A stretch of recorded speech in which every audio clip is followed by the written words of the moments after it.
हमारे देश में लॉ सिस्टम उसी के लिए काम करता है जिसके पास पैसे हो। आज उसकी ट्रेजिक लाइफ की स्टोरी ये सवाल पूछ रही है कि हमारे देश के कानून सिस्टम को सुधारा क्यों नहीं जाता,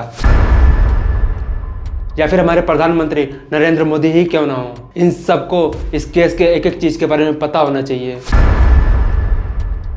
जज रीटा कोशी को सस्पेंड किया जाए जब तक कि इन्वेस्टिगेशन पूरी नहीं हो जाती। और मैं पूछना चाहता हूँ कि हमारी टैक्स पेयर मनी जजेस को इतना पैसा देती है, फिर भी वो कोर्ट में एब्सेंट क्यों होते हैं और कोर्ट में सरेआम घूस क्यों लेते हैं। और दोस्तों, एक बहुत शॉकिंग बात जो उनकी पत्नी उनसे डिमांड करती थी कि इंटीमेट के टाइम वो अतुल से उनके अंडर आर्म और प्राइवेट पार्ट को सक करने के लिए कहती थी और ज़बरदस्ती करवाती थी। कितना ज़्यादा हरासमेंट हो रहा था उस व्यक्ति पे। और सब कुछ होने के बाद भी अगर कोर्ट ये जज और मेरे बाकी के हरासर्स को पनिशमेंट नहीं देती है और बरी कर देती है, तो मेरा जो अस्थि है वहीं कोर्ट के बाहर किसी गटर में बहा देना चाहिए। दोस्तों, कहने को तो हमारे देश में लॉ सिस्टम सबके लिए इक्वल है, लेकिन रियलिटी ये है कि हमारे देश में लॉ सिस्टम उसी के लिए काम करता है जिसके पास पैसे हो, जिसके पास रोकड़ा हो। हमारे देश में कानून व्यवस्था का वो हाल है जो आज किसी भी देश में नहीं है। और इसी कानून व्यवस्था का सच सामने आया है जब बेंगलोर में रहने वाले एक अतुल सुभाष नामक व्यक्ति ने खुदकुशी की। उसने सुसाइड अटेम्प्ट किया और सुसाइड अटेम्प्ट करने से पहले वो 90 मिनट की वीडियो और 24 पन्नों का लेटर छोड़ के गया है, जिसमें उसने सारे रीज़न दिए कि उसने सुसाइड अटेम्प्ट क्यों किया, हमारे देश का लॉ सिस्टम कैसे काम करता है और कितना करप्ट है, उसको कैसे हमारे देश के लॉ सिस्टम से हरास किया जा रहा था, वो कितना हरासमेंट था। जब मेरे जज रीता कौशिक ने इंटरिम मेंटेनेंस 20,000 का मेरे 2.5 साल के बच्चे के लिए पास किया, तब ये डिमांड 1 करोड़ से 3 करोड़ होगी। अब तो 80,000 रुपये पर प्रति माह का और एक फेवरेबल जजमेंट रीता कौशिक द्वारा दिया गया है इन्हें।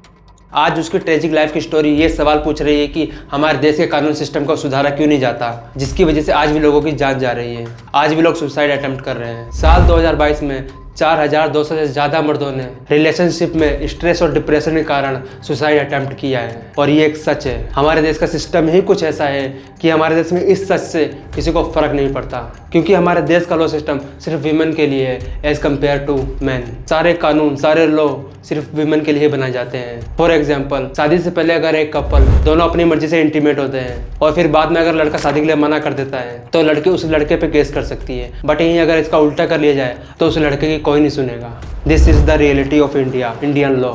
वैसे तो हमारे देश में मेन और वीमेन को इक्वल रखने की बात करते हैं, दोनों को इक्वल समझा जाता है, लेकिन जो लॉ बनाए जाते हैं, जो कानून बनाए जाते हैं, वो सारे वीमेन के लिए ही क्यों बनाए जाते हैं। और इसी लॉ का फायदा उठाकर वीमेन मर्दों का हरासमेंट करती हैं। ये तो सिर्फ एक सुसाइड अटेम्प्ट है जो हमारे सामने आया है, जो एक वीडियो के थ्रू सामने आया है। ऐसे कितने सुसाइड होंगे हमारे देश में जो हमारे सामने नहीं आ पाते। ऐसे कितने लोग होंगे जो हमारे देश में कानून व्यवस्था के कारण अपनी जान गंवा रहे हैं। अतुल सुभाष की इस वीडियो और 24 पन्नों के नोट ने कानून व्यवस्था के चिथड़े उड़ाकर रख दिए और सच्चाई सबके सामने लाकर रख दी कि हमारे देश का सिस्टम कितना गिरा हुआ है, कितना करप्टेड है। बेंगलोर में रहने वाला अतुल सुभाष AIML एक्सपर्ट, यानी कि artificial intelligence machine learning expert, जिसकी जरूरत हमारे देश की ग्रोथ के लिए बहुत इंपॉर्टेंट है।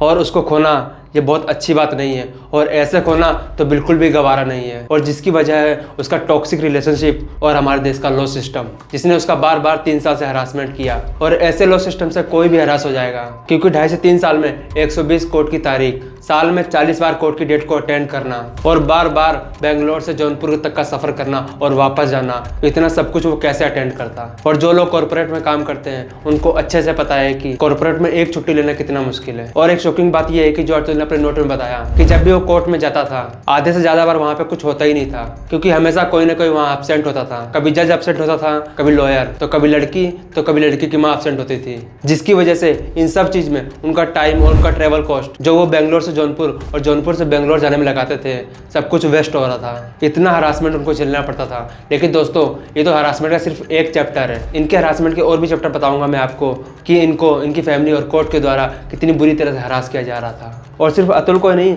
अतुल की फैमिली के हर मेंबर का हरासमेंट किया जा रहा था जो बिहार में रहते हैं, और उनकी फैमिली के हर मेंबर को कोर्ट में बिना मतलब के घसीटा जा रहा था हमारे देश के लॉ सिस्टम को अनलॉफुल ढंग से यूज़ करके।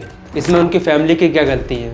और दोस्तों, एक बहुत शॉकिंग चीज़ मैं आपको बताता हूँ। जहाँ पे अतुल का केस चल रहा था जौनपुर कोर्ट, वहाँ के जज रीटा कौशिक के सामने ही सारा करप्शन होता था। पैसे की लेन देन उनके सामने ही की जाती थी।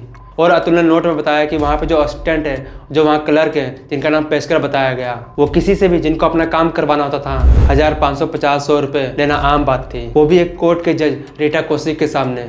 इवन अतुल ने खुद बताया कि वहाँ के क्लर्क पेशकर ने उनसे 3 लाख रुपए मांगे सिर्फ वहाँ के जज रीटा कौशिक से बात करवाने के लिए। और इसकी सबसे शॉकिंग चीज ये है कि जौनपुर के जज रीटा कौशिक ने खुद 5 लाख रुपए अतुल से मांगे इस केस को रफा दफा करने के लिए, इस केस को सॉर्ट आउट करने के लिए।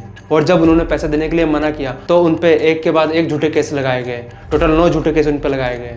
अतुल सुभाष जो सिर्फ अपने बच्चे से मिलना चाहता था, उसको अपने बच्चे से नहीं मिलने दिया जा रहा था। वो 2.5-3 साल से अपने बच्चे से नहीं मिला था। और अतुल ने यह भी बताया कि जब उनकी वाइफ उनसे अलग हो रही थी तो उन्होंने 1 करोड़ की डिमांड की थी, बट अतुल ने देने से मना कर दिया क्योंकि अतुल ने सोचा मैं एजुकेटेड पर्सन हूँ, मैं हमारे देश के लॉ सिस्टम का सहारा लूँगा। लेकिन जब वो कानून के पास गया तो उनकी वाइफ और हमारे देश का लॉ सिस्टम दोनों मिलकर उनका हरासमेंट करने लगे और उनको ATM मशीन समझकर उनसे पैसे ऐंठने लगे। अतुल इस हरासमेंट और एक्सटॉर्शन को सहता रहा सिर्फ एक पिता और बच्चे के प्यार के कारण। और उन्होंने बताया कि कैसे उनके 4 साल के बच्चे से एक लेटर लिखवाया गया जिसमें 2 लाख रुपए की डिमांड की गई और 80,000 रुपये हर महीने की मांग की गई उस बच्चे के मेंटेनेंस के लिए। और यही नहीं, वहाँ के जज रीटा कौशिक ने इसे अप्रूव भी किया। लेकिन अतुल ने कोर्ट से पूछा कि वो 80,000 रुपये उनको दे देंगे तो खुद कैसे रहेंगे, खुद का पालन पोषण कैसे करेंगे, अपने माता पिता को कैसे संभालेंगे। और ये डिमांड तब थी जब उनकी वाइफ निकिता सिंघानिया एक MNC कंपनी में काम करती है जिसका नाम एक्सेंचर है, जो कि दिल्ली में है। और उनकी मदर इन लॉ का नाम यानी कि उनकी वाइफ की माता का नाम निशी सिंघानिया बताया। और उन्होंने वीडियो में बाकायदा बताया है कि अगर वो ऐसा कुछ भी स्टेप उठाते हैं तो उनका पूरा जिम्मेवार उनकी मदर इन लॉ, उनका ब्रदर इन लॉ, उनके अंकल जज रीटा कौशिक और उनकी वाइफ होंगे। ये पांचों पूरी तरह जिम्मेवार होंगे उनके करने के। और इसकी तहकीकात होना बहुत जरूरी है। और मैं भी ये डिमांड करता हूँ कि जज रीटा कौशिक को सस्पेंड किया जाए जब तक कि इन्वेस्टिगेशन पूरी नहीं हो जाती, और कोर्ट के असिस्टेंट और क्लर्क को भी हिरासत में लिया जाए जब तक कि इस केस की इन्वेस्टिगेशन पूरी नहीं हो जाती। और एक्सेंचर कंपनी से भी डिमांड करता हूं मैं कि निकिता सिंघानिया जो उनकी वाइफ है उनको भी कंपनी से फायर किया जाए जब तक कि सच और झूठ का पता नहीं चल जाता। क्योंकि ऐसे लोगों को जिंदगी जीने का अधिकार नहीं है जो दूसरों की जिंदगी से खिलवाड़ करते हैं और जो लोग दूसरे की जिंदगी बर्बाद करते हैं। और मैं खुद इन चीजों को करेक्ट करने के लिए उस अथॉरिटी से डिमांड करता हूँ जो इस चीज की रिस्पॉन्सिबल है, फिर चाहे वो इलाहाबाद कोर्ट हो, चाहे वो जुडिशरी सिस्टम हो, या ministry of law and justice हो, या फिर किरण रिजिजू क्यों ना हो जो इस केस को हेड कर रहे थे, या फिर हमारे प्रधानमंत्री नरेंद्र मोदी ही क्यों ना हो। इन सबको इस केस के एक एक चीज़ के बारे में पता होना चाहिए और इनको एक एक चीज़ का मॉनिटर करना चाहिए और इन सभी को इस पे काम करना चाहिए और इनको बताना चाहिए कि हमारे लॉ सिस्टम और जुडिशरी सिस्टम में रिफॉर्म कैसे आएंगे, इनको कैसे बदला जा सकता है, इनको कैसे करेक्ट किया जा सकता है। और साथ में मैं एक और सवाल पूछना चाहता हूँ ministry of law and justice से, अपने देश के प्रधानमंत्री नरेंद्र मोदी से। और मैं पूछना चाहता हूँ कि हमारी टैक्स पेयर मनी जजेस को इतना पैसा देती है फिर भी वो कोर्ट में एब्सेंट क्यों होते हैं और कोर्ट में सरेआम घूस क्यों लेते हैं, इन पे कोई एक्शन क्यों नहीं होता। और जब ऐसे अतुल जैसे केस सामने आते हैं फिर भी इन पे एक्शन क्यों नहीं लिया जाता, क्यों इनका रिकॉर्ड कोई हमारे सिस्टम में नहीं होता। और दोस्तों एक बहुत शॉकिंग बात जो उनकी पत्नी उनसे डिमांड करती थी कि इंटीमेट के टाइम वो अतुल से उनके अंडर आर्म और प्राइवेट पार्ट को सक करने के लिए कहती थी और जबरदस्ती करवाती थी। इतना ज्यादा हरासमेंट हो रहा था उस व्यक्ति पे। दोस्तों अगर अतुल को हमें इंसाफ दिलाना है या इंसाफ दिलाने के लिए उनकी मदद कर सकते हैं तो उनकी इस न्यूज को सोशल मीडिया पे हर जगह आग की तरफ फैलाना होगा ताकि अतुल का ये स्टेप हर उस व्यक्ति के कान में चला जाए, हर उस व्यक्ति के सामने चला जाए जो बड़ी बड़ी अथॉरिटी में बैठे हुए हैं और वो इस पर कार्रवाई करने पर मजबूर हो जाए। दोस्तों अतुल के इस बलिदान को खाली नहीं जाने देंगे क्योंकि जो आज अतुल के साथ हुआ है कल वो किसी के साथ भी हो सकता है, क्योंकि हमारे देश का कानून उसी का है जिसके पास पैसे हैं। और समाज में ऐसी घटिया मानसिकता को मिटाना है तो हमें अतुल की आवाज़ बनना होगा, उसके लिए खड़ा होना पड़ेगा, उसके लिए स्टैंड लेना पड़ेगा। तो चलिए साथ मिलकर लड़ते हैं उसके लिए, जितना हो सके उतना करते हैं। और अगर आपको मेरी बातों में कुछ तर्क लगा हो, कुछ अच्छा लगा हो तो प्लीज़ इस चैनल को सब्सक्राइब कीजिए ताकि मैं हर ट्रेंडिंग टॉपिक को डिकोड करके आपके सामने लाता रहूं।